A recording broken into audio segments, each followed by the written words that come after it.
मैं नहीं बोल रहा हूँ मैं बुला लूँ सर को, ठीक है। अच्छा नहीं उनके भाई, उन्हें इतना तो बोलने देते कि वो मुझे बुला लेते।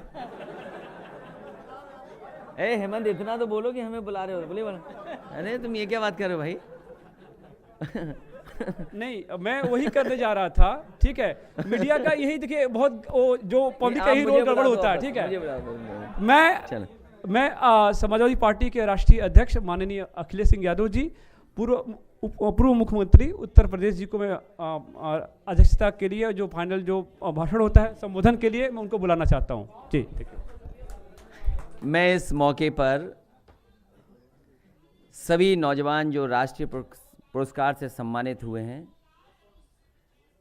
मैं उन सभी नौजवानों को बधाई भी देता हूं, उनके काम की प्रशंसा भी करता हूं। और आज जब सभी लोग बड़ी संख्या में समाजवादी पार्टी में शामिल हो रहे हैं, मैं एक एक नौजवान का धन्यवाद देता हूं और स्वागत करता हूं। सबसे पहले मैं हेमंत जी, उनको बधाई देता हूं, संजीव त्रिवेदी जी, अनिल, प्रदीप, पंकज शर्मा और इन सब के साथ जितने लोग आए हैं। और एक बात जो मुझे सबसे अच्छी लगी, ये नौजवान हैं, युवा हैं, कुछ करना चाहते हैं, पहले से भी अपने प्रयासों से, अपनी मेहनत से उन्होंने काम किया, उसी की वजह से उन्हें पुरस्कार मिला है। लेकिन जो सबसे बड़ी बात और जो सबसे बड़ा संकल्प लेकर के आए हैं, जो उन्होंने अपने सभी साथियों से मिलकर के कहा कि समाजवादी पार्टी में शामिल हो रहे हैं, और इसलिए शामिल हो रहे हैं क्योंकि हम हेल्दी पॉलिटिक्स करना चाहते हैं। शायद हमारे देश और समाज की ये ज़रूरत है कि आज के समय में हम लोग एक हेल्दी पॉलिटिक्स और एक हेल्दी एटमॉस्फेयर के बीच में जाएं। इसलिए मैं वो सभी यूथ जिन्हें समय समय पर पुरस्कार मिला है, मैं उनको बधाई देता हूँ आज समाजवादी पार्टी में शामिल होने के लिए। क्योंकि सवाल बहुत हैं। अगर हमारे देश का युवा निराश हो जाए तो आने वाले समय में हमारा देश कैसा बनेगा? अगर युवाओं का रास्ता अलग हो जाए तो समाज किधर जाएगा? इसीलिए 12 तारीख को जब पूरा देश और दुनिया में विवेकानंद जी को याद किया जा रहा था, इंटरनेशनल यूथ डे के दिन, तो उस दिन भी समाजवादी पार्टी ने पूरे प्रदेश में युवाओं से और संगठन के लोगों से कहा कि गांव में जगह जगह बैठ कर के युवा घेरा बनाएं और आपकी जो समस्याएं हैं उनको रखें, और तमाम जो किसी दल से, किसी पार्टी से युवा नहीं जुड़े, नौजवान जुड़े, उनकी बात सामने आए। तो मुझे खुशी है इस बात की कि सभी के सभी नौजवान आज चिंता में हैं कि उनके पास काम, रोजगार, नौकरी होगी कि नहीं होगी।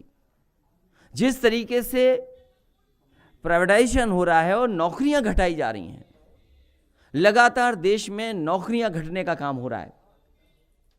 लगातार योग्यता के अनुसार उन्हें नौकरी नहीं मिल पा रही है, और बहुत सारे ऐसे टैलेंटेड नौजवान हैं, उनके पास कोई रास्ता नहीं है। वो जाएं कहां, नौकरी कहां पाएं, रोजगार कहां पाएं? अगर वो कुछ काम करना चाहते हैं तो वो रास्ता कौन दिखाए? और जिस तरीके से शिक्षा में राजनीति का हस्तक्षेप हो रहा है, मुझे याद है समय समय पर यही भारतीय जनता पार्टी के लोग और उनको समर्थन देने वाले लोग छात्र संघ के चुनाव को लेकर के सवाल खड़ा करते थे कि ये जो छात्र संघ है इसमें गुंडे बनते हैं, उनके भाषा, उनका भाषण, उनके शब्द निकालें। और आज जिस तरीके से यूनिवर्सिटीज, शिक्षा की संस्थाओं पे कब्जा हो रहा है, जिस तरीके से राजनीतिकरण हो रहा है, राजनीति उसमें गुजरी, उसकी कभी कल्पना नहीं की जा सकती थी, जो अब भारत में होना शुरू हो गया है। युवाओं पर एनएसए तक लगा दिया गया। दुनिया में कहां होता है? दुनिया में कहीं कहीं कोई एक ऐसा देश बता दो जहां पर छात्र, नौजवान अगर अपनी बात रखना चाहें उन्हें एनएसए लगा दिया जाए। और फीस किस तरीके से बढ़ रही है। आने वाले समय में जिस तरीके से प्राइवेटाइज होकर के संस्थाएं खड़ी हो रही हैं, हमारे गांव, गरीब किसान के बच्चे अब पढ़ नहीं पाएंगे।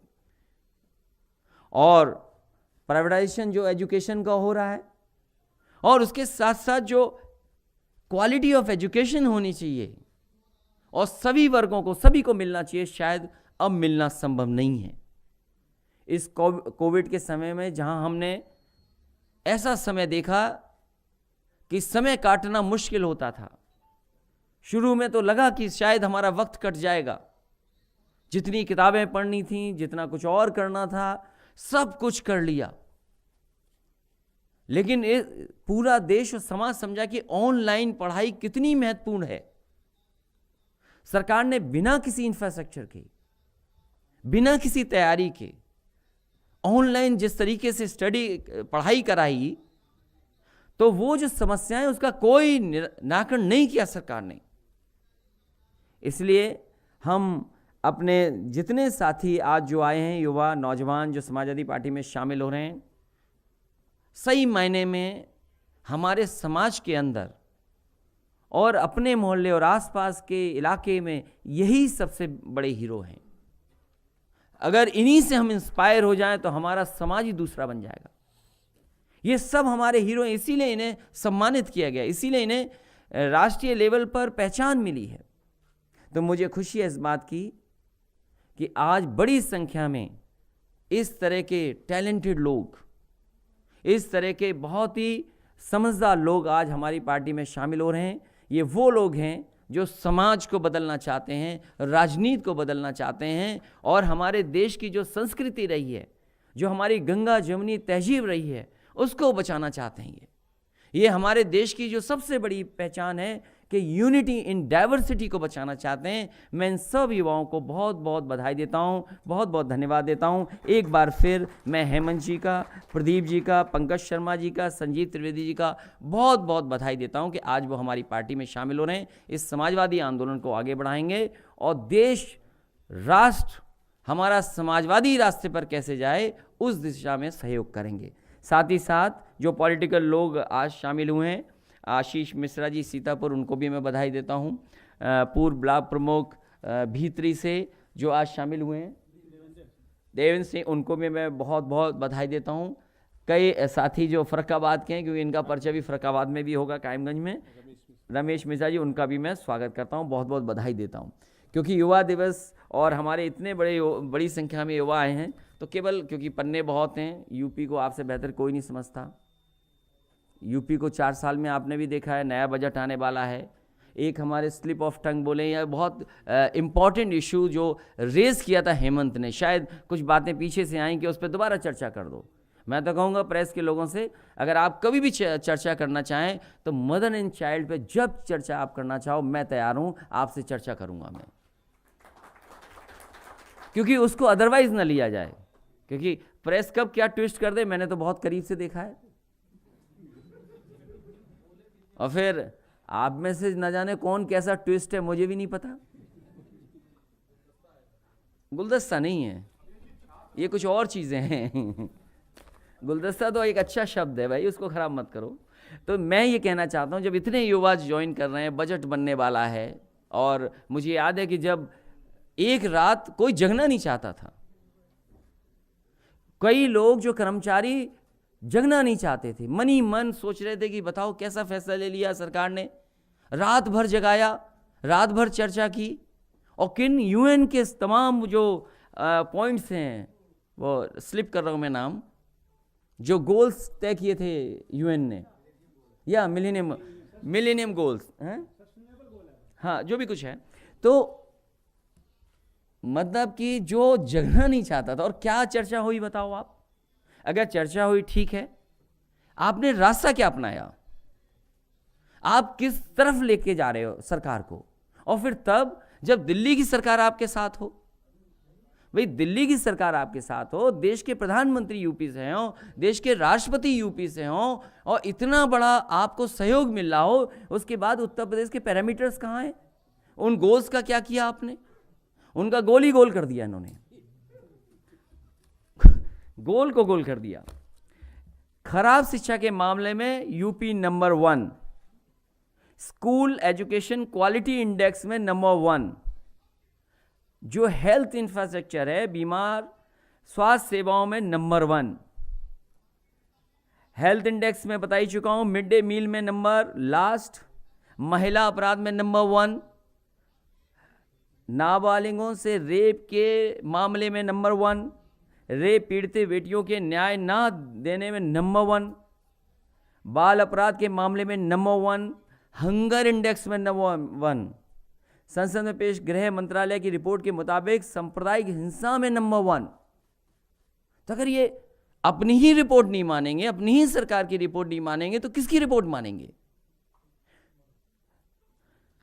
जो फेक इनकाउंटर्स हैं, जिसमें नेशनल ह्यूमन राइट कमीशन ने नोटिस दिए हैं, उसमें नंबर 1 यूपी है। शर्म से झुक जाना चाहिए सर इनका। फेक इनकाउंटर में नंबर 1, नोटिस में नंबर 1, और तो और कोर्ट की फटकार में भी नंबर 1। और हम पॉलिटिकल लोग जरूर एक दूसरे पे आरोप लगाते थे, समय समय पर घटनाओं को देख करके या बोला करते हैं, सदन में बोलते हैं, लेकिन कभी कोर्ट ने नहीं कहा होगा कि यूपी में जंगल राज चल रहा है। क्या सवाल नहीं उठाया कोर्ट ने? देश के इतिहास में यूपी ऐसा पहला राज्य बन करके आया है जिसमें मुख्यमंत्री और उप मुख्यमंत्री पर हत्या और दंगा भड़काने वाले जैसे गंभीर आरोप थे। ये दूसरों को आईना दिखा रहे हैं, लेकिन सोचिए कैसी धाराएं थी इनके ऊपर, और अपनी ही धाराएं वापस ली इन्होंने, अपने मुकदमे वापस ले लिए। आवारा जानवरों के हमले से हो रही मौतों में नंबर 1 यूपी, नंबर 1। बेरोजगारी में नंबर 1।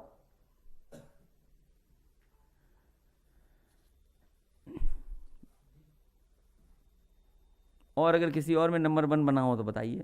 दूसरों का काम अपना बनाने में नंबर 1, रंग बदलने में नंबर 1, नाम बदलने में नंबर 1, और गन्ने के बकाया में नंबर 1। ये जो मुख्यमंत्री जी कहते हैं कि हमने 1 लाख न जाने कितने हजार करोड़ रुपया भुगतान किया है किसानों का, हर जगह जाते हैं। कभी कभी ये कहते हैं कि 2012 से लेकर के 2017 तक चीनी मिल बिकती थी। मैं आज जानना चाहता हूं कि 2012 से लेकर के 2017 में समाजवादी सरकार ने और हमने कौन सी चीनी मिल बेची थी? और अभी भी किसानों का बकाया है, गन्ने की कीमत नहीं बढ़ रही है, उसमें भी भारतीय जनता पार्टी नंबर 1। सिंचाई फंड में और सब बर्बाद करने में नंबर 1। नकली शराब से हो रही मौतों में देश में नंबर 1। और राजनीतिक द्वेष की भावना से केस बनाने में, लगाने में, घर गिराने में, बुलडोजर चलाने में नंबर 1।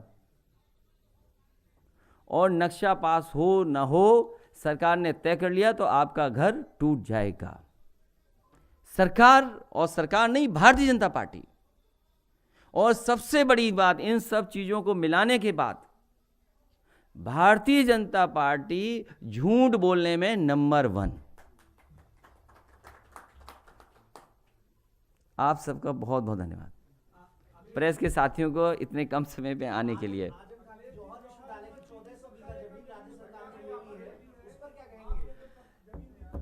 आने वाले समय में समाजवादी सरकार बनेगी। मौलाना जौहर साहब के नाम पर जो यूनिवर्सिटी आदरणीय आजम खान साहब ने बनाई थी, उससे भी ज़्यादा सुंदर अच्छी यूनिवर्सिटी बनाने का काम समाजवादी लोग करेंगे। और इस तरह की गलत भावना से काम सरकार को नहीं करना चाहिए। हम सब जानते हैं कि सरकार इसलिए काम कर रही है कि उन्हें अपना काम न बताना पड़े। पूरी राजनीति को उलझाना चाहती है सरकार। इनसे अच्छा झूठ बोलने वाला कोई नहीं, और इनसे अच्छा झूठ का प्रचार करने वाला कोई नहीं। अखिलेश जी, मध्य प्रदेश के गृह मंत्री हैं नरोत्तम मिश्रा जी, उन्होंने ट्वीट किया है आपका नाम लेकर के कि जो भी विषय हिंदू धर्म के खिलाफ होता है उस पर अखिलेश यादव जैसे लोग ताड़ना करते हैं। मेरा उनसे सवाल है कि आज तक जितनी भी फिल्में बनी हैं हिंदू धर्म के अलावा, क्या किसी धर्म पर टिप्पणी की गई? पता नहीं कौन है ये, क्या है ये गृह मंत्री? सबसे ज्यादा बच्चियों के साथ बलात्कार हो रहे हैं वहां भी। इनके बारे में क्या बोलना हमें? ये लड़ाई यूपी की चल रही है, मध्य प्रदेश वाले बोल रहे हैं, ये तो बात समझ में नहीं आ रही।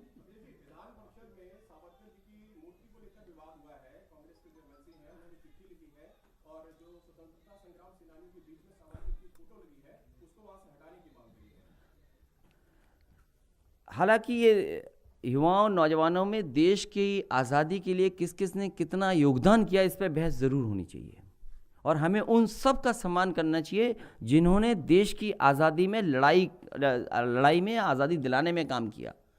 लेकिन तमाम लोग ऐसे हैं जिनके ऊपर तमाम तरह के आरोप हैं, बहुत सारे डॉक्यूमेंट्स हैं, बहुत सारी स्टोरीज हैं, बहुत सारे तर्क हैं, बहुत सारी चीजें जो सवाल खड़ा करती है।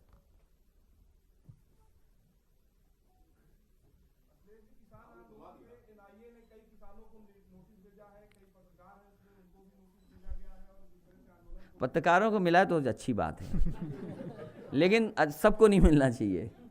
लेकिन ये तो एनआईए की नोटिस है, ये तो सरकार के अधिकारी कर्मचारी हैं, कोई पुराना कहीं से निकाल करके दे देंगे।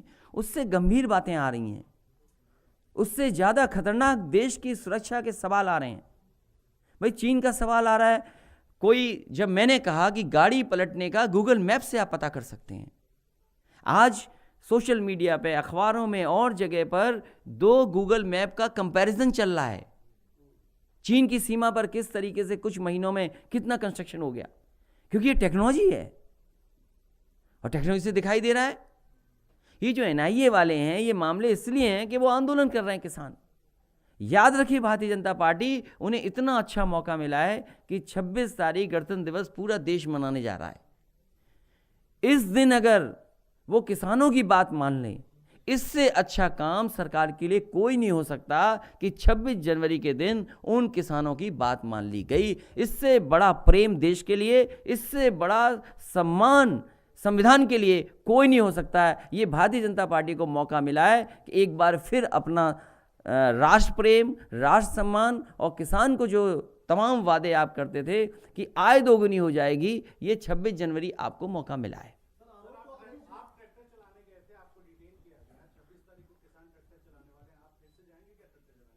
देखिए, ट्रैक्टर चलाना मुश्किल काम होता है, लेकिन क्योंकि मैं हर गाड़ी चला लेता हूँ, ट्रैक्टर भी चला लूँगा।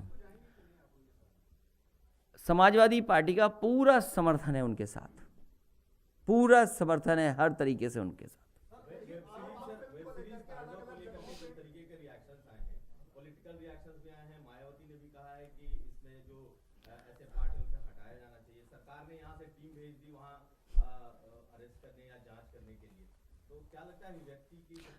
नहीं, एक हो, देखिए उस बहस में भारतीय जनता पार्टी चाहती है कि पूरा समाज, देश इसी तरह की बहस में उलझा रहे।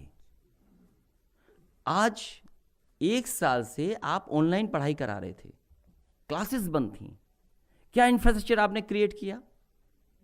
क्या इंफ्रास्ट्रक्चर क्रिएट किया आपने? वो भी तो ये बात है। और फिर जहां तक सवाल उन प्लेटफॉर्म्स का है जो समय के साथ आए हैं, मुझे लगता है कानून बाद में आया, वो प्लेटफॉर्म पहले से आ गए। उनमें बहुत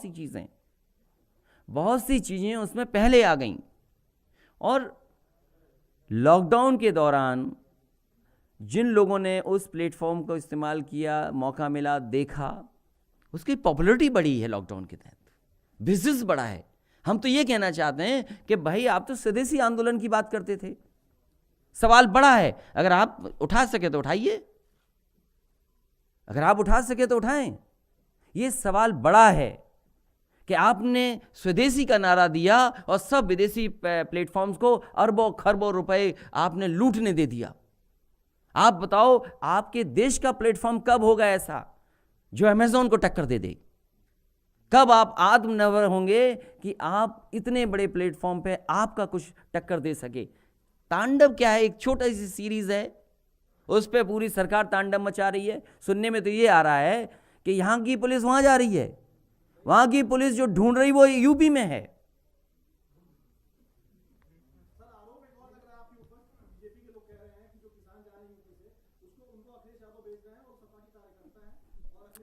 मैं इन भारतीय जनता पार्टी को कैसे समझाऊं? इनके खेती नहीं है, ये खेती नहीं जानते। इन भारतीय जनता पार्टी के लोगों को समझाना मुश्किल है, क्योंकि वे खेती से संबंध नहीं है उनका। खेती के बाद जो मुनाफा है उससे संबंध रखना चाहते हैं। ये बाजार से संबंध रखते हैं, बाजार को कंट्रोल करना चाहते हैं। ये भारतीय जनता पार्टी की साजिश और रणनीति है। समाजवादी पार्टी के सभी लोग किसान हैं और किसान के होने के नाते वो उस आंदोलन में समर्थन कर रहे हैं। हम सब पे खेत हैं, हमने सबने देखा हमारा धान लूट लिया गया, अभी खेतों में सरसों खड़ी है। बताइए आप एमएसपी क्या है आपकी? आप तो वो हमें एडिबल ऑयल खिलाना चाहते हैं जिससे स्वास्थ्य की कोई गारंटी नहीं है कि बेहतर होगी। क्या आप एडिबल ऑयल की मार्केट को कंट्रोल नहीं कराना चाहते 2 या 3 लोगों के अंदर? आप अपने मस्टर्ड ऑयल का कहां फेंक दिया आपने? तो किसके पास है एडिबल ऑयल का कंट्रोल? आप सोचो जरा, बाजार देखिए। तो भारतीय जनता पार्टी के लोग ये खेत वाली पार्टी नहीं है, ये झूठ फैलाने वाली पार्टी है। अरे हमने देखी नहीं तांडव, तुमने देखी हो तो दे दो, हमें भी दिखा दो। नहीं, अमेजोन पे दिखा दो ना। क्या हमने तो देखा ही नहीं ना, अमेजोन है हमारे पास। अरे भाई अमेजोन नहीं है तो हिंदू संगठन सब अमेजोन देख रहे हैं, बड़े अच्छे लोग हैं वो तो। और अमेजोन में क्या क्या देख रहे हैं ये भी बता दें। ये क्या बात हुई है? अब वो बसा लिया तो अब क्या करें, वहां हम क्या कर सकते हैं उसके लिए? अरे भाई हम कोई सरकार में हैं, हम बोल रहे हैं, आप उठा देंगे। आपका चैनल क्या है? कुछ भी नहीं है। आप जिन्हें उठाना चाहिए वो व्हाट्सएप पे क्या कर रहे हैं? क्या था उनके पास? उनको सब खबर थी पहले से। इससे ज्यादा राष्ट्र के साथ और राष्ट्र के अपमान की बात कोई नहीं हो सकती है जो भारतीय जनता पार्टी के लोगों ने की है। और मैं आपको ये बता दूं, क्योंकि हमारे साथ के लोग फौज में हैं, हमारे सीनियर जूनियर आर्मी में जगह जगह बैठे हैं। आप जाकर के पता कर लीजिए, आप गूगल करिए जॉर्जियंस कौन कौन कहां बैठा है, जॉर्जियंस कौन कौन कहां बैठे हैं। मिलिट्री स्कूल के पास आउट लोग जिनके पास सबसे बड़ी जिम्मेदारी है वो भी जॉर्जियन है।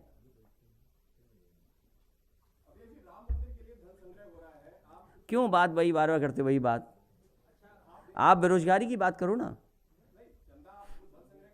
हम हिंदू परंपरा के वैदिक पुरानी चीज़ें मानने वाले हैं। हम क्या करते हैं क्या नहीं बताएंगे। हम किस भगवान की पूजा करते नहीं बताएंगे। आप कैसे पूछ लोगे हमसे? ये कोई बात हुई कि आप किस भगवान की पूजा करते हो? ये कोई सवाल है आपका? अरे दोबारा ट्रेनिंग करो जाके। वॉकओवर नहीं दिया, भारतीय जनता पार्टी के लोग तैयार थे वोट डालने के लिए दूसरे के लिए। ये तो गलती हमारी है, तीसरा नहीं लड़ाया मैंने। हमारा नुकसान हो गया।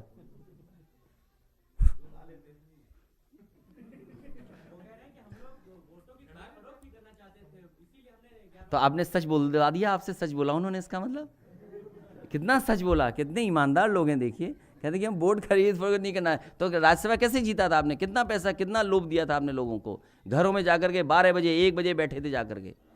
पूरा देश जानता है ये बात। इतने पन्ने आपने पढ़े नहीं पढ़े? कहाँ कहाँ यूपी है अभी नंबर 1।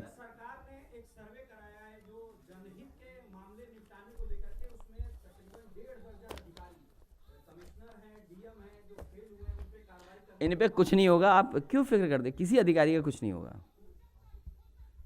कुछ नहीं होगा। चलिए, बहुत धन्यवाद आपका, बहुत धन्यवाद आपका। अभी 1 मिनट एक एक करके बुला लेना, जो लोग हैं गुलदस्ता वाले हैं बुला देना। चाहे इधर से आ जाएंगे, पीछे से आ जाएंगे। अब 27 को कर देंगे।